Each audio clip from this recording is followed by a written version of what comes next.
Welcome to Easy Email Marketing. I'm your host, Yael Keown, mum, FIFO wife, MBA, coffee lover, survivor superfan, and creator of the email experience. In Easy Email Marketing, you'll benefit from my nearly 20 years experience, where I'll be teaching you all the tips, tricks, and insider info on how to create feel-good, non-spammy experiences for your subscribers. Let's get stuck in. Welcome back to Easy Email Marketing. I'm your host, Yael Keown. Today we are talking sales mindset. But trust me, this is an episode you are going to want to listen to because I'm not talking about mindset in the way you think. Yes, it's all well and good to say selling is a service, which I do totally believe in, by the way. But how do we remind ourselves of that when we are in the thick of it? You know the time when you are mid-promotion or launch and all those doubts seep in. In those moments, it is so easy to make an emotional decision to not send that important email that could have made all the difference to your bottom line and your prospective customer or clients' lives. But you didn't because fear got hold of you. First, let me say that is completely normal and there is nothing wrong with you for feeling those emotions or taking those actions. I've seen it time and time again, and I've done it myself many times. So no shame here for doing that. Second, though, I will just say that trying to remind yourself that selling is a service is kind of the equivalent of saying building habits is just about having willpower, which hopefully by now you also know is not true. Yes, there is a level of willpower and there is a level of having this base knowledge, but willpower alone will not get you where you want to be. So for your habits, you need strategies and you need backup plans and you need scenarios and scaffolding and support to make it happen. And it is exactly the same with sales. We can't just expect that we can talk ourselves into something or because we know the right buzz terms, how we've listened to the right people, that all of a sudden all our sales mindset wobbles will go away. So here, as always, I love to get practical. So I am going to share with you some of these strategies, like super practical strategies you can use to combat those mindset wobbles and ensure that you get those sales emails out. Okay, I have 5 of them for you and they are pretty quick. So we don't need to spend ages on each one, but that just shows how simple it is, but that doesn't mean it's easy. Okay, so the first thing to do is ask yourself the question, why did someone sign up to your email list? I've talked about this time and time again, especially in the context of, I don't want to be annoying, but it comes with sales too. So have a think. Why did someone sign up to your list? This could be for a full array of reasons. So they could have signed up for a 10% off discount code. They could have ticked the box at checkout. So in both those scenarios, as an e-commerce business, they've explicitly said, I want your offers, or I am ready to buy. Therefore, you can sell to them. They're interested in your products. If you have a service-based business and they signed up to a general thing that says, I am interested in receiving your tips and advice on this area of expertise, then you have permission to send tips and advice on that area of expertise. Typically, though, you'll find that you'll say, and special offers and invitations to work with me. And as I've shared before, the best way you can help someone is by them working with you, because then you can really help and go deep. Similarly, if you have someone sign up for like a freebie or a lead magnet, etc., that means a big signal that they are interested in finding a solution to whatever that problem is, whatever that challenge is that they signed up for. And if working with you is a way to solve that challenge, then you are still giving them what they want. Now, this doesn't mean we don't send all the other valuable content that I've talked about ad nauseum in previous episodes. You can totally check those out. But we need to remind ourselves and ask ourselves why someone signed up, and therefore give ourselves the permission we need to send the emails that will help them most. And remember, Your subscribers are not dumb. This email marketing thing has been around for as long as I've been in marketing, and that is over 20 years. People know what to expect when they sign up to an email list. And yep, sometimes there's some bad characters out there, but they know that and they expect to get sold to at some stage. That is the compromise they're making. That is what they are interested in. And sometimes people actually want that information. Sometimes they want to know when your latest product is coming out because they want to be on the cutting edge. Or sometimes they want to know when you have new spots available or a new service that might just be that one thing for them when they are ready. So ask yourself, when those doubts come, why did they sign up, and have a look. The second thing that you can do to help with your sales mindset is to collect evidence. So when sales and our self-worth and imposter syndrome and all of that stuff really comes up mixed together. And one of the best ways to combat all of these, I have found, is to collect evidence. And in this scenario, I'm talking about collecting evidence of people who have worked with you before, customers who are happy with your service, with your products, etc. Collecting as much evidence as you can so that when those wobbles come on, you can go, look at all these people I've helped that are super happy with what I've provided them.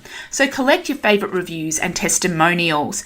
They don't have to be public facing ones. Any of those like lovely little emails that you might get as a response to working with someone. It can be just privately for you.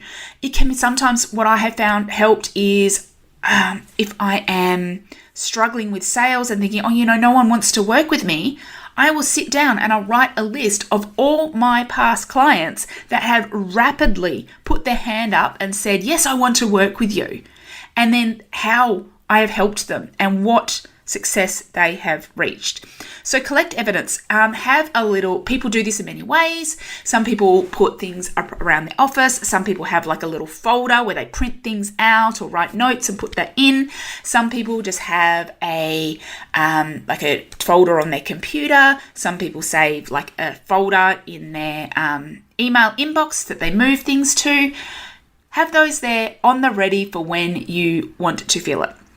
Okay. Tip number 3 to help combat those mindset wobbles is to be genuine. Now, this sounds really vague and perhaps not practical, but hear me out here. One of the ways that we start feeling a little bit icky or a little bit sleazy about sales is when we just try to copy someone else because we're nervous about how to do it right.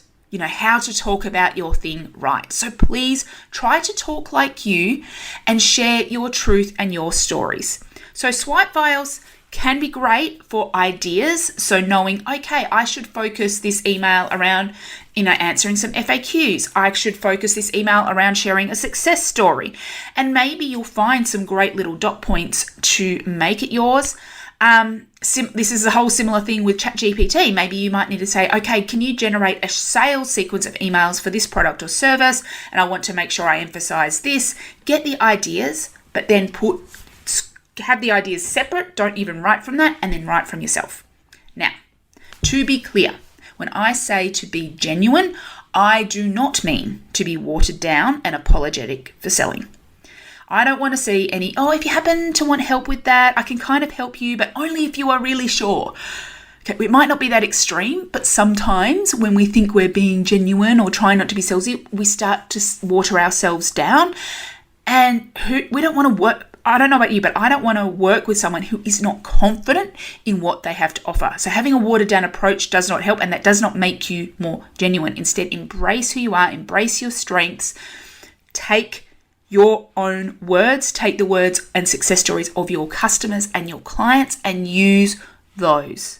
Think about what makes you unique, brag about it, do it when you're super powered up in terms of, after you've just collected this evidence, and that will make you feel a lot better about selling than if you were just saying, here's a collection of 5 swipe files that I got from this person that say got them $10,000 of sales in a week, and I'm copying and pasting and just putting in my own words. That all of a sudden makes it feel a bit more icky to you because you aren't being entirely you. So it's this balance, right, of finding the inspiration, but not letting it overtake your own voice. Okay, tip number 4 is to use your numbers. So this is more evidence. We're seeking evidence, people. The numbers do not lie. This is where the logic comes in. So if you are concerned about people unsubscribing, then go have a look and see what the average unsubscribe rates are across sales promotions and launches, etc., or your past ones. Have a look if you're concerned, people aren't opening, or people aren't clicking, people aren't converting. Again, look at the numbers and look at averages. Inside the email experience, I have a whole lesson on how to analyze your numbers and what the correct, what the numbers are that you want to be looking at, what the averages are. So you can check that out at yaokione.com/experience. And I also believe I have an FAQ inside the free course, Get Started course, which you can get at yaokione.com/start. So I have some numbers in there and stuff that you can kind of compare yourself to. It is probably a little bit lower than you think. Of course, we need to realize that open rates and click rates will drop for a sales email versus an email which is, which is to click to read a fantastic free article. That's just logical. So we can't compare, apples with oranges here, but you can use those numbers to get the hard evidence to go, actually, still 40-50% of my subscribers are opening this email and 4% are clicking through, and only 1% of people have unsubscribed. Or less. It typically is less. You will be surprised at how little it is. After you've done a promotion, maybe if you're coming into a new one, look at the past one and get those numbers, and you'll start to see some benchmarks, you'll start to see some things to work with, and you remind yourself, okay, I can't be that annoying if this many people are opening and this many people clicking, and most importantly, this many people are buying. This is your hard evidence. Use those numbers to remind yourself that it's working, that what you are doing is acceptable, and I say that really sarcastically, for your audience. Okay, and my 5th practical tip is to pre-schedule your emails. If you have a promotion or a launch, have them written and pre-scheduled before you begin, unless you're like me and you'll just do it anyway. But most of the time, I have found what happens if you try to write them on the go, you lose the motivation a little bit. The doubts have come in, so you start writing them a bit more, with that toned down language. Or you go, you know what, I'll skip that email. I feel like I've sent too many already. You will talk yourself out of it. So instead of allowing yourself to even get in that situation. This is like those habits, right? It's like, okay, I know that in this scenario, I will probably fall into that bad habit again. So I'm going to avoid it. It's the same thing. If you know that if you run a promotion, if you run a launch, that you that you're just not feeling it in the middle of it when you're trying to write these emails, when you want to send those last ones, then don't. Pre-schedule it ahead of time. And bonus tip, write it when you are feeling great about yourself. So write it after listening to an episode like this, after listening to that inspirational speaker that shares, why you offer such value, after you read your evidence and look at your numbers and you think, okay, this has worked. Get in there, get writing and pre-schedule it in advance as best you can. And, people go, oh, but sometimes I get inspired during the launch or the promotion and I want to add something else. Cool, that's fine. If you feel that way during the launch, you can go in and write that extra email or write that extra response and swap it out for one of the existing ones. But worst case, you've got one there as a backup. Similar to this is automation. So for more campaign style things, automation is kind of a level of pre-scheduling. So having your welcome series and your sales funnels and stuff all set up, again, written when you are feeling more inspired, feeling more motivated, and they're going out, and you can also track the numbers on, that's a way that you can feel like, okay, it's looked after, it's cared for, and I know I'm putting my best foot forward and I'm not writing and trying to do the work when my mindset is a little bit off. Okay, So they are my 5 practical tips or antidotes to those sales mindset wobbles. So quick recap. First, ask yourself, why did they sign up? Reminding you that they gave you permission to send these sales emails. 2, collect evidence as to why what you sell is helpful or beautiful or makes someone feel amazing themselves or high quality, whatever it is. Collect that evidence of your happy customers and clients. Tip 3 is to be genuine. Don't just copy and paste someone else. Get inspiration, but don't try to be someone else. Be you.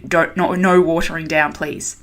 Number 4 is to use your numbers. This is your hard evidence. They don't lie. So if you go with the numbers, you will see in black and white or in a beautifully color-coded spreadsheet that what you are doing is sending emails people are still opening, still clicking, still engaging with.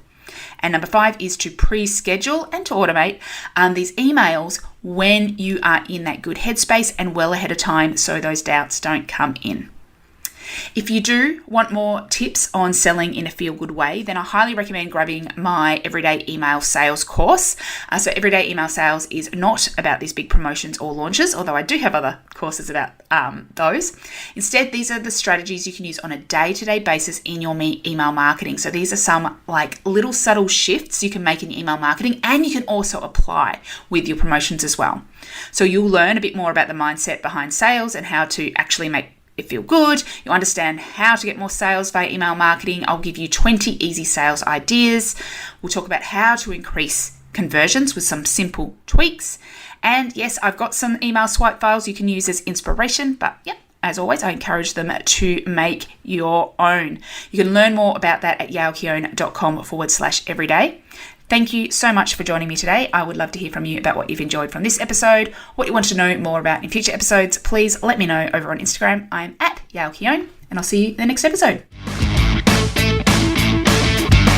Thank you for listening to Easy Email Marketing. It's an absolute honor that you chose to listen. If you love this episode, then it would mean the world to me if you could leave a review so that others can find this podcast and make their email marketing easy too. Finally, make sure to subscribe so that you don't miss a thing. Until next time, have an awesome day and make sure to keep showing up and serving in those inboxes.